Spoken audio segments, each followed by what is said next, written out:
welcome to my channel.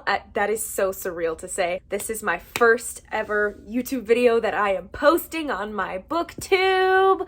Oh my gosh. But yes, this is my booktube channel, themagikat. I am Kat, your host and resident book nerd. Book nerd by day, book nerd by night. And this is our safe little space to discuss and share our love for the magic that is books. If you're new here, which you probably are because this is my first video that I'm posting, please consider hitting that subscribe button and ringing the bell so that you will know when more magic is coming your way. And with that, let's get started.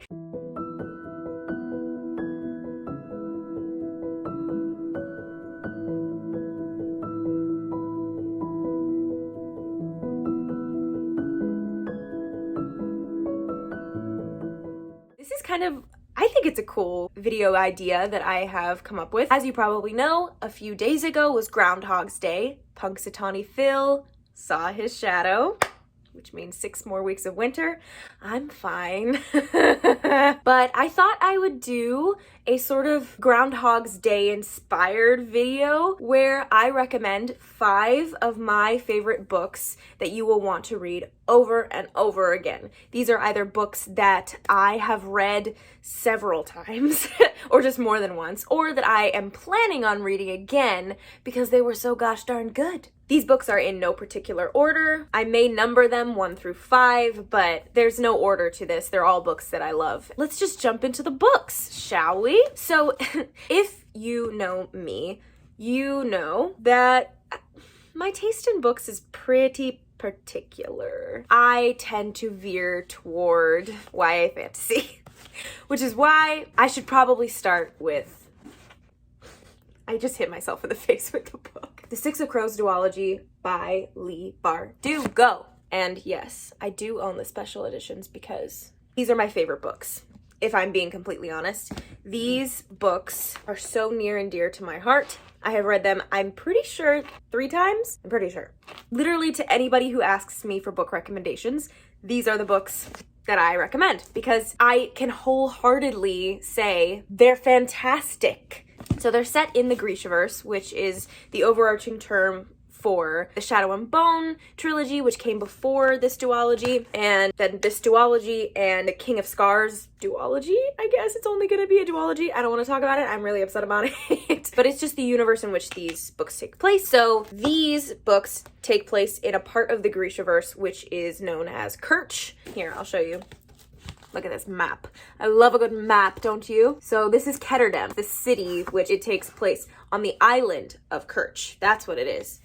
And there are different areas within Ketterdam that are either the wealthy parts of Ketterdam and then the not so wealthy parts of Ketterdam. And these books mainly focus on the non-wealthy parts where the seedy stuff goes on and there are gangs. Oh my gosh, the main characters are part of this grand heist.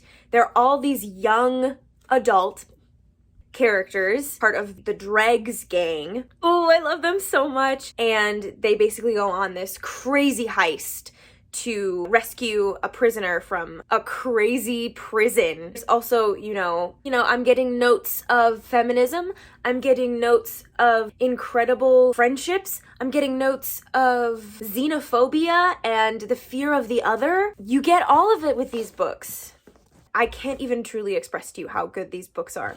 There are twists and turns that you will never see coming. Kaz Brecker, who is kind of the mainest character of the main characters, that's debatable, is an incredible sleight of hand mastermind, and he masterminds the plots of the heist and whatever goes on in Crooked Kingdom, which is the second book, which I really can't tell you about because I will spoil it if I do, and I'm not going to spoil anything for you. I would never do that to you. You never know what's going to happen next. Leigh Bardugo is my queen, which brings me to my next book, which I figure I should also just get out of the way because is another Leigh Bardugo book.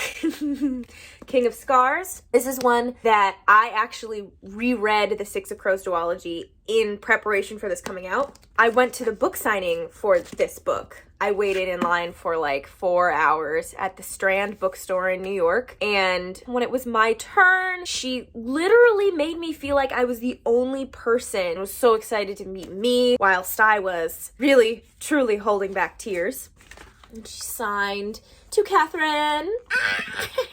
She complimented me on my scarf. Anyway, none of this is really important. What you want to know is why this book is so good. Well, let me tell you. Shadow and Bone trilogy takes place in Ravka, and that came before the Six of Crows duology. That's where the Grisha are. And the Grisha are the people who can control sort of like elemental magic in these books. King of Scars takes place in Ravka as well, and the main character, which is pretty much the reason to read this book. It's Nikolai, and he is another super clever, smart, charismatic, hilarious character. His foil, which is kind of the word for his opposite in this book, is Zoya, and they're both from the Shadow and Bone trilogy. There's a sprinkling of them in the Six of Crows duology, but this book centers on them. And there's a war going on between countries. There's a war going on essentially between races, if you really want to get like deep. But there's also a war going on between these two people and their relationship, and this man and his relationship with himself and what's happening to him. It's an incredible book about sacrifice and how we are so much more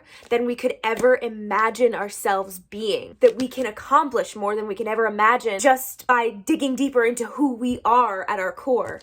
And that's what I love about fantasy, is that it can truly hold a mirror up to humanity in a way that makes you feel magical. Like you. Enough said. I will be reading this one again in preparation for Rule of Wolves, which I should be getting in the mail soon. That pub day I will put right here because I forget it. This is the day that it will be published. Do yourself a favor. If you have not jumped into the Grishaverse yet, ba-bam! Just do it! Just do it! You will not regret it. And if you started reading Shadow and Bone, or if you've heard anything about Shadow and Bone and people are like, it's not worth it, don't worry. It gets so much better when you read the Six of Crows duology. And know, when you're reading Shadow and Bone trilogy, that you have something to look forward to, which is the Six of Crows duology and King of Scars.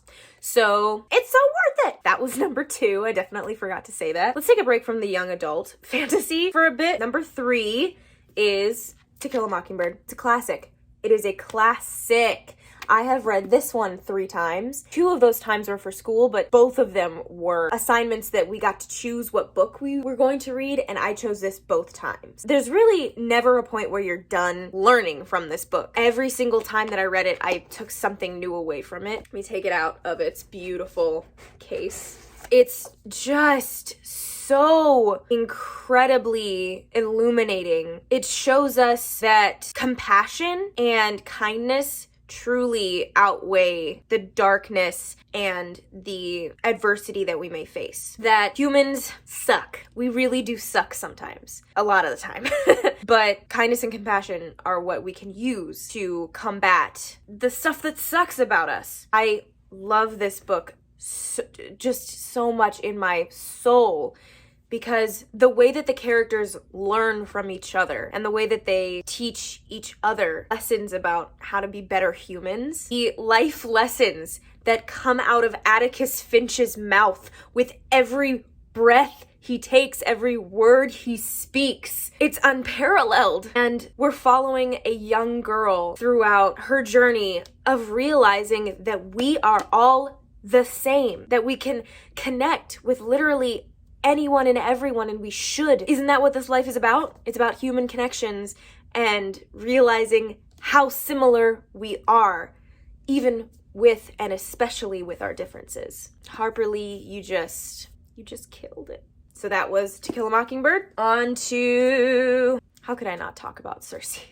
Number 4, Circe. This one broke me. Another thing you should know about me. I am obsessed with Greek mythology. And Madeline Miller writes, in my opinion, the best retellings of Greek mythology. But let me tell you what the book is about.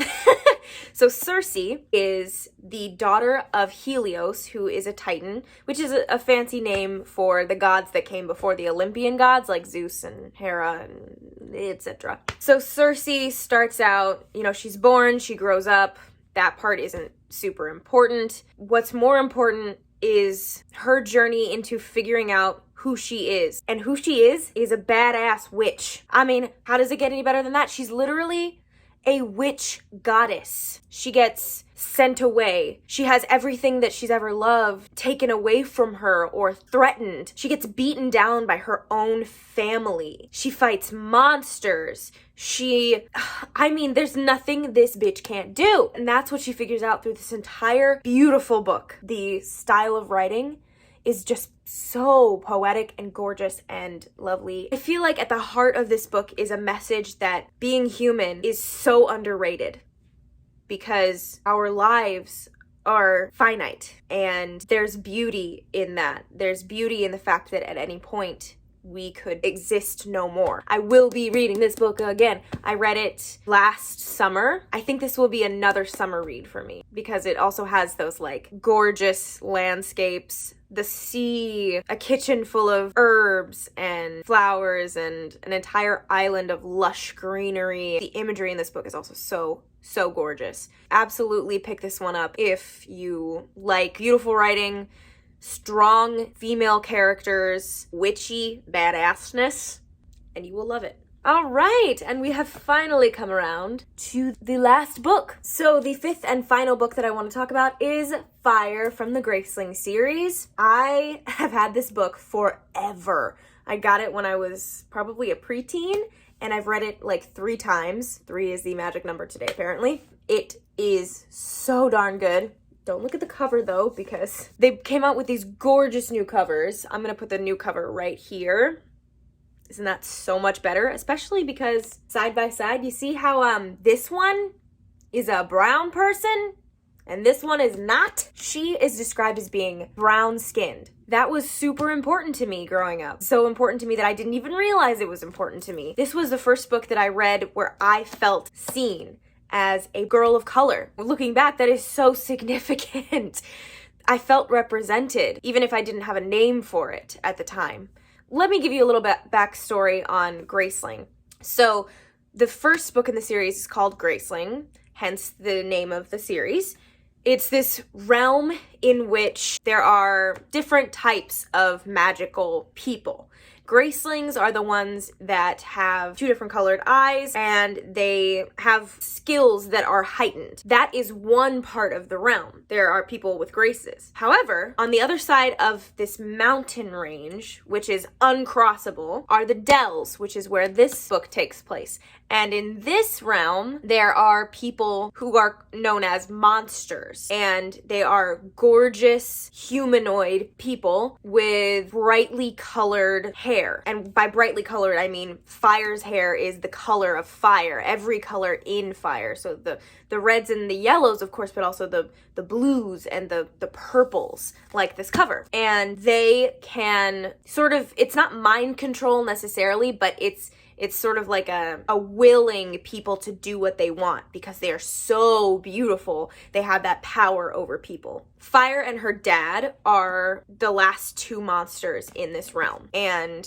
there's a war, of course. There's always some type of war going on. Makes it very exciting. It is really beautifully written. It's very much about a woman and her war within herself. She hates being a monster. She doesn't want to have that power over people. And her dad abused that power. So she's always fighting against her true nature, her outward appearance. She covers her hair. She just wants to be a regular person. But she's also used sort of as a weapon in these kingdoms that are at war. She has an amazing enemies to lovers romance. If you're a little bit taken aback because it's an older book and it's definitely YA, Don't worry, it's a sophisticated writing style. It has a very wide age range, in my opinion. That goes for all of the YA books that I mentioned today. We are done. We did it. Those were my 5 book recommendations that you will want to read over and over again, in my opinion. Let me know